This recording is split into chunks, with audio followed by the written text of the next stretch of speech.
10월 23일 애프터마켓에서 아이온큐의 주가가 16% 넘게 하락했습니다. 그 원인은 핵심 리더십의 이탈이었는데요. 이날 아이온큐는 기업의 공동 창업자이자 수석 과학자인 크리스 몬로 박사가 사임하게 되었다고 밝혔습니다. 2015년 창립 이후 양자기술 개발에서 핵심적인 역할을 수행한 몬로 박사의 갑작스러운 이탈은 투자자들에게 큰 충격을 주었습니다. 크리스 몬로가 어떤 사람이길래 그의 사임이 아이온큐의 주가에 이렇게 크게 영향을 미친 걸까요? 1965년 미시간주에서 태어난 몬로는 1987년 MIT 공대를 졸업하고 이후 1992년 콜로라도 대학교 볼더에서 박사 학위를 받았는데요. 커리어 초기부터 지금까지 꾸준히 양자기술을 연구해왔습니다. 현재 아이온큐가 개발하고 있는 이온 트랩 방식의 양자기술에 조작 가능한 큐비트를 최초로 구현한 장본인이기도 합니다. 이 연구 성과 덕분에 몬로는 2001년 미국 물리학회에서 라비상을 수상하기도 했죠. 이후로도 양자기술을 지속적으로 연구한 몬로는 학계에서 이온 트랩 양자기술 분야의 최고 권위자가 됐습니다. 6만을 넘는 논문 피인용 건수, H인덱스, I10 인덱스만 봐도 이 사람이 학계에서 얼마나 인정받는지 잘 드러나죠. H인덱스는 H번 인용된 저작물이 H개 이상 있다는 뜻인데요. 통상적으로 H인덱스가 60 이상이면 학계에서 아주 특별한 수준이라고 여겨집니다. 몬로의 점수는 무려 103점인데요. 쉽게 말해 103번 이상 인용된 논문이 103개나 있다는 뜻입니다. I10 인덱스는 10번 이상 인용된 논문의 수인데요. 이 또한 200개나 돼요. 공동 창업자인 김정상 CTO와 비교해도 몬로의 성과가 얼마나 대단한지가 잘 나타납니다. 전반적으로 모든 지표에서 몬로가 김정상 CTO를 앞서는 것을 확인할 수 있습니다. 물론 단순히 지표가 더 높다고 해서 이 몬로가 김정상 CTO보다 더 훌륭한 학자라던가 기업에서 더 중요한 역할을 맡고 있다고 말하기는 어렵습니다. 그러나 적어도 이 사람이 아이온큐에 있어 매우 중요한 사람임을 보여주기에는 충분하죠. 아이온큐라는 회사가 탄생한 배경도 세계에서 손꼽히는 벤처캐피탈인 NEA가 몬로의 2014년 논문을 보고 사업을 제안했기 때문입니다. 이후 그는 아이온큐의 기술 총책임자로서 이 기업을 이끌어왔습니다.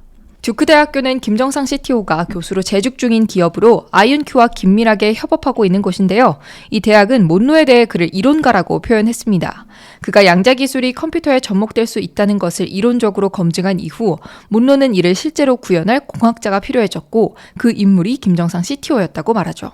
치프 사이언스 오피서, 치프 테크놀로지 오피서라는 두 인물의 직함에서도 이런 역할 분담이 잘 나타나는데요. 이 둘은 아이온큐를 이끄는 쌍두마차였던 셈입니다. 이제 몬로의 사임이 왜 아이온큐에게 악재인지 감이 잡히시나요? 이렇게나 중요한 인물이 기업을 떠나는 것도 불안한데 심지어는 기업을 나간 사유마저도 투자자들을 납득시키기에는 부족했습니다. 아이온큐는 몬로 박사는 자신의 학업 연구 및 정책 추구 활동으로 복귀한다라며 그는 앞으로도 양자 컴퓨팅 기술 연구, 인력 양성, 양자기관 자문을 위해 활동할 것이라고 말했는데요.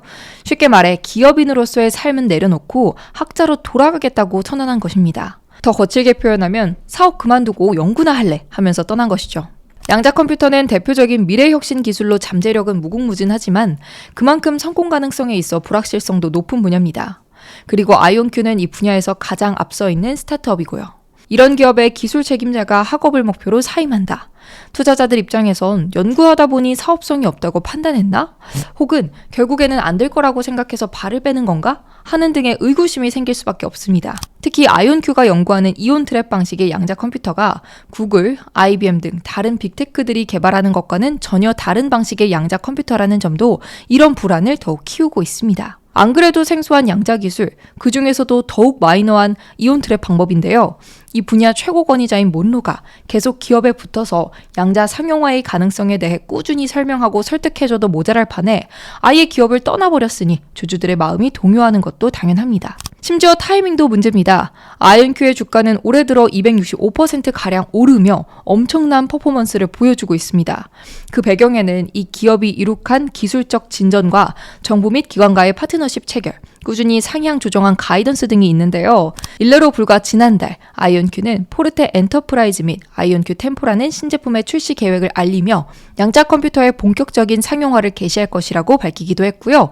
또 미국 공군 연구소와 2,550만 달러 규모의 계약을 체결했다 전하며 투자자들에게 긍정적인 전망을 내비치기도 했습니다. 이처럼 한창 성장의 탄력을 받아가며 투자자들에게 양자 컴퓨터 상용화의 미래를 제시하던 찰나에 몬로가 떠나버린 것입니다. 문로가 아이온큐를 떠난 이유에 대해선 추측만 무성할 뿐인데요. 정말로 단순히 사업자보다 연구자로서의 삶을 더 살기 원해서 사임한 것일 수도 있고요. 아니면 투자자들의 우려대로 이 양자 컴퓨터의 사업성이 미흡하다고 판단해 발을 빼기 위한 행보일 수도 있습니다. 어쩌면 경쟁 기업으로의 이직을 위한 준비일지도 모르죠. 문로의 속내는 알 수 없지만요. 이것이 아이온큐의 주가에 미치는 영향만큼은 확실하게 알 수 있을 것 같은데요. 이 위기를 아이온큐가 어떻게 헤쳐나갈지 지켜봐야겠습니다.